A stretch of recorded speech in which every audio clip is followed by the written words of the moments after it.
Yeah. Hey, my dear detective, I need your help today. Or rather, not me, but Gemma. She works as a manager at a large supermarket, and one morning, she receives a strange message. There's a thief among your customers. Beware. Oh, no. Gemma runs out of her office and sees 3 people who look suspicious. Can you help Gemma figure out who the real shoplifter is?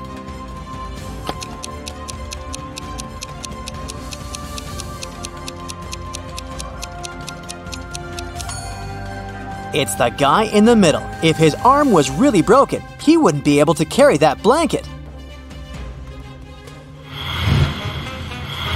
Mark's boss gave him a task to bring some important documents from his house. But when the guy arrived, he saw that the door was locked. And to get inside, he needed a password.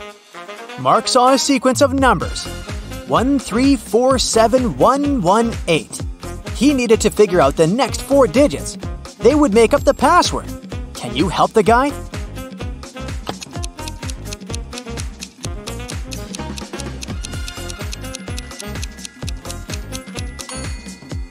One and 3 together gives us 4, which is the next number. 3 and 4 are 7. Here it is. 4 plus 7 is 11. Then 7 plus 11 is 18. So the next digits are 2 and 9.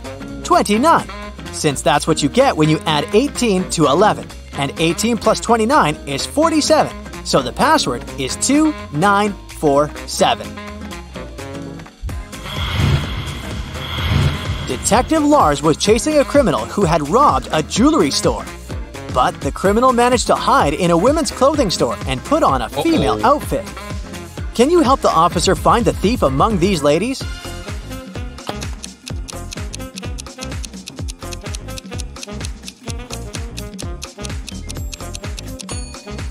This elegant woman on the right is wearing the same sneakers as the criminal did during the robbery.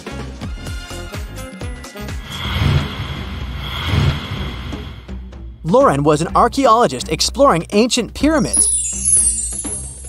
Once she got lost and found herself locked in a tiny room. The worst thing was that as soon as she got into the room, the door she had entered through got blocked by a rock slide. No one knew where Lauren was. She had to get out of there on her own. The woman saw another door, but it was locked. To open it, she had to solve a riddle and enter the correct 4-digit code. Can you help Lauren figure out the code?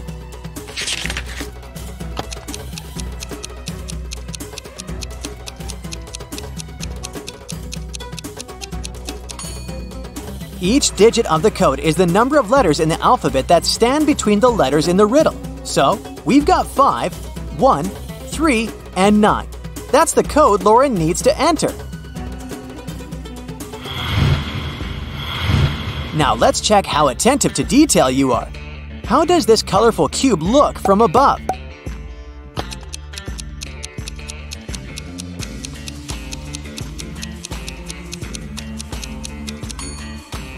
The correct variant is picture number 4. The next task, try to find all the differences between these 2 pictures.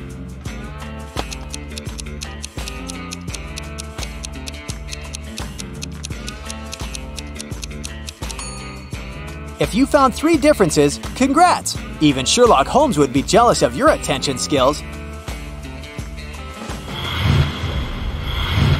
The evening before his girlfriend's birthday, Michael arrived at her office quite late to decorate her desk. He pretended to be a pizza delivery guy to get past the security. But when Michael finished with the decorations, he realized that the building was closed.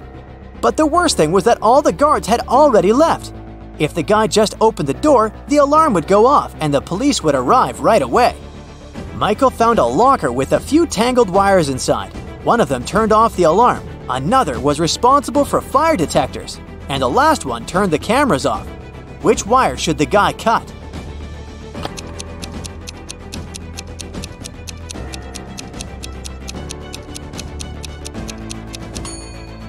The green one. It'll turn the alarm off. Don't let this riddle baffle you. It's not as difficult as it may seem at first. Take your time. Write down some notes, and you'll crack it in no time. Yeah.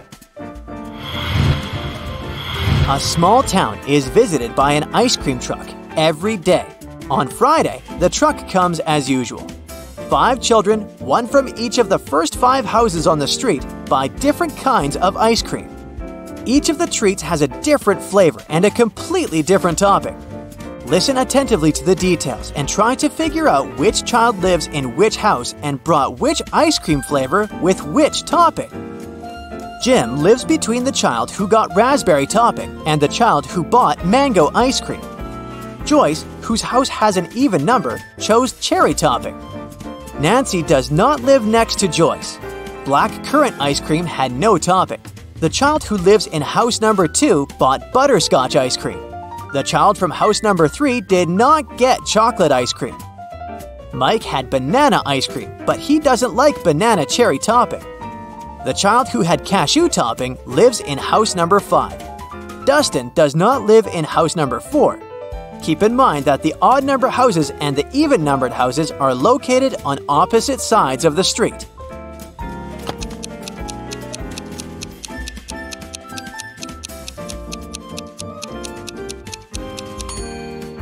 So, here's the answer. Jim lives in house number 3, and he bought blackcurrant ice cream with no topping. Dustin lives in house number 2, and he got butterscotch ice cream with banana cherry topping. Nancy lives in house number 5, and she had mango ice cream with cashew. Joyce lives in house number 4, and he bought chocolate ice cream with cherry topping. Mike lives in house number 1, and he got banana ice cream with raspberry.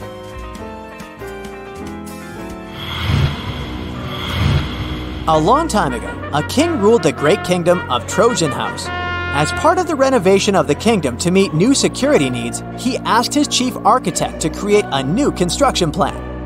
The king's idea was that all of his 10 castles should be connected with 5 straight walls, and each wall must connect 4 castles together.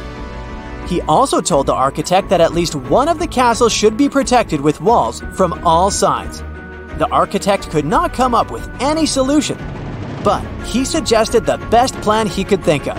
Here it is. Can you find a better solution?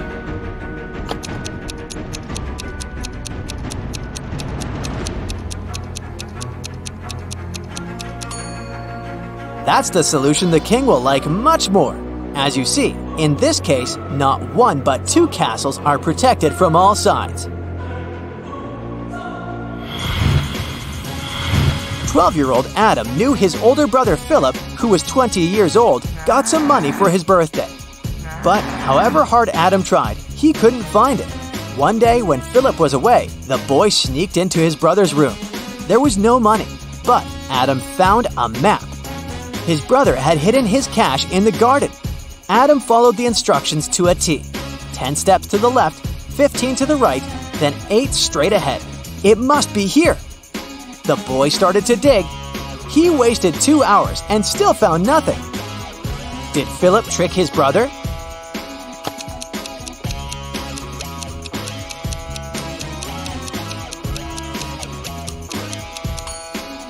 Due to their age and size difference, Adam's steps were smaller than his brother's. That's why he was looking for the money in the wrong place. Jason, a rich traveler, stayed in a small but expensive hotel at the seaside. During a severe storm with gale-force winds, there was a blackout. The whole area was plunged into darkness. People stayed without electricity for at least 2 hours. The problem was finally solved. But Jason discovered that during the blackout, someone had taken his wallet with a lot of cash and his credit cards. The police arrived and questioned the people who had been in the hotel at that time. Justin, the receptionist, told the detective he had been in the basement. He was trying to start an emergency generator. Unfortunately, he didn't succeed. Nicole, another guest, said she had arrived an hour before the blackout. She was exhausted. She lit several candles, unpacked, cleaned herself, and went to bed. Gregory, the hotel driver, said he'd been at the airport. A new guest had arrived, and he went to pick them up. The police immediately figured out who was lying. Can you?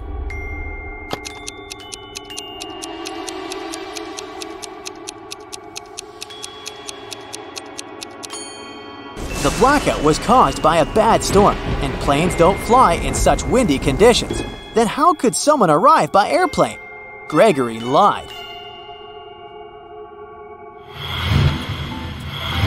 Look at this picture attentively and try to figure out what's wrong here.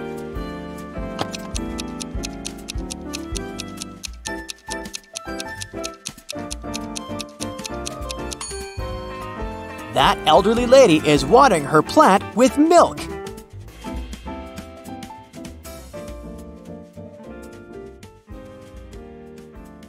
That's it for today. So hey, if you pacified your curiosity, then give the video a like and share it with your friends. Or if you want more, just click on these videos and stay on the bright side.